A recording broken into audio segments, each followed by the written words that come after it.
So I'm going to open up Canva and click Create a Design. Canva has options for loads of different virtual and print formats, pretty much everything you can need, but we're just going to make a poster today. So I've selected poster and I'm going to title my project Art Class because our poster is for an art class. On the side, you have a range of options. We're going to select the text tab, and from here you can add different text boxes. You add a heading, add a subheading, and a bit of body text, give you options for different sizes, but you can adjust the sizing on any one of these options at any time. They just make it handy. So I've clicked add a heading. I'm going to move that to my desired position, change the sizing a little bit, and now I'm going to erase that text and replace it with my own text by highlighting it and then clicking backspace, like so.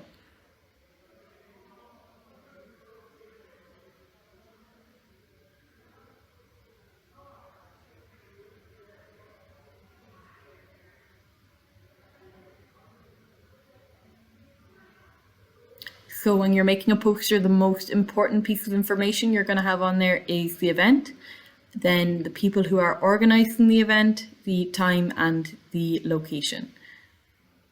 So I'm putting art class, that's the event, in the biggest size font, and I can change the color there by going to my row of tools that run along the top of the editing window. And as you can see there, I've added in extra text through the magic of editing. You didn't have to watch that. And I've changed the color and size. You can also change the style of the font using the text tab there. Now I'm in elements. Using elements, you can add any kind of clip art or stock photos you'd like. Just type in the kind of poster you'd like to make. So I've typed in art and it's given me loads of options there for different art related images. You can also change the color. So when you click on an element, the color will come up there in the top left hand corner. Now I've right clicked and that will bring up an editing menu. So from here you can copy, paste, delete, or you can move elements forward or backwards. So depending on where you wanted things to lie, if you wanted font to be in front of another element, you can move it forward, or if you wanted to move one of the elements backwards, you could do the same thing. So there I've moved it backward and then brought it forward just to test that out. This can be really handy if you want to layer up elements, and you can also change the transparency of things. So you can layer different colors together.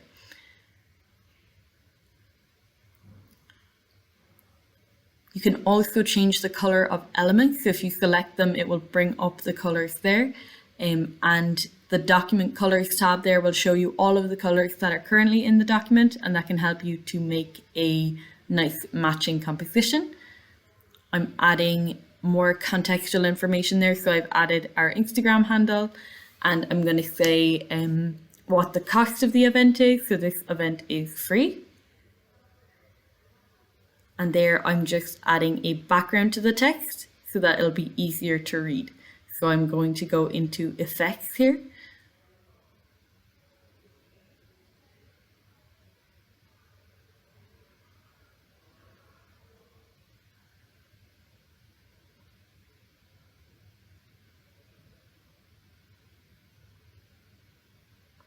As you can see, the color is pretty light.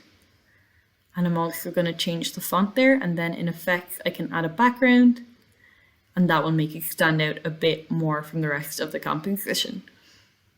So it's really worthwhile playing around with those effects, and they can really help to make your composition more interesting and just more easy to read. I've copied across my text box, so you can copy text and then edit it for other text that you want to put on your projects.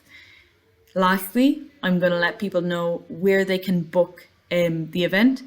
So that's really important to have the name of the event, the name of the group organizing it, when and where to book, and how much it will cost, and also your contact details.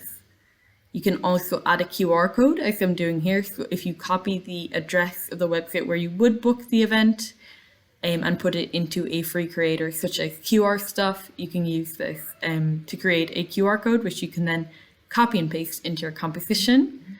And as you can see there, I'm using the Elements tab to add a little arrow pointing at it. It's just another one little handy kind of tool that you can find on Canva. And I'm going to change the color there as well to match the rest of the composition. Now my poster is looking pretty snazzy, but I just need to add a final touch. I want to show that my Instagram handle is an Instagram handle. So I'm going to find the Instagram logo in the Elements tab, and you can find pretty much any big corporation's logo in there, as well as I said, lots of stock photos and clip arts, so it's definitely worth playing around with.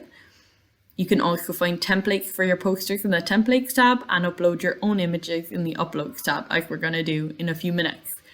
Now I'm downloading it. I like to download it as a PNG because that's a high quality image and you can read it on most devices.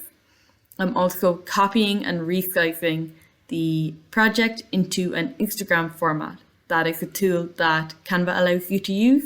The resize button, as you can see there, is up at the top left. And you can resize to any of the formats that Canva has. I'm duplicating the page by pressing that rectangle with the plus in it. And that just creates a copy.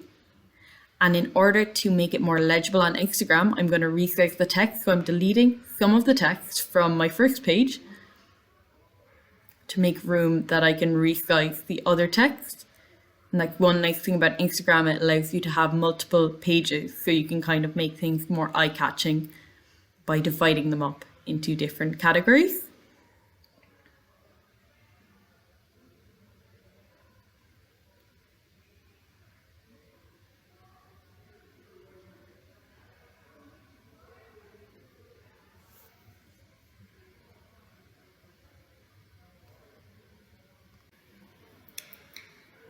And now I'm just using the resize tool to resize all of my font.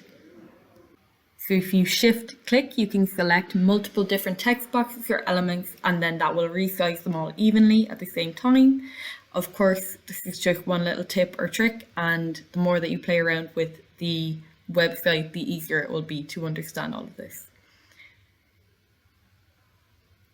And I'm just shifting some of my elements around there to make it a little bit more Instagram friendly. The last thing I'm going to do is add a picture of our lovely instructor. Here I'm using a photograph of myself. So I've uploaded my picture to the Uploads tab and I'm adding it in there just by clicking on it. I can drag it into the correct position and I'm going to use Edit Image to remove the background. That's a really nifty thing you can do on Canva. I'm using the background remover, I'm clicking it, and hey presto, our background disappears and it blends really nicely into the composition. So all that remains to do there for me is to download my finished file, and what I'll do after that is upload that to Instagram from my phone. I find that easy. You might find something that works a little bit more for you. As you can see there, that's just a quick instruction on how to use Canva to design a poster and then also to resize it for an Instagram format. You can also resize it to make a reel or a story or anything that you'd like to do. And it is a very handy tool if anything was glossed over there or if there's anything that you'd like further information on. You can contact the Society's office, myself, Sarah. So my email there again is sarah.kelly@mtu.ie and I'm on hand for any questions. And also there's lots of handy tutorials on Canva itself. So definitely have a look through there. You can find the tutorials on that homepage. So I hope that was a bit helpful to you. I can't wait to see what everybody makes. And yeah, happy creating.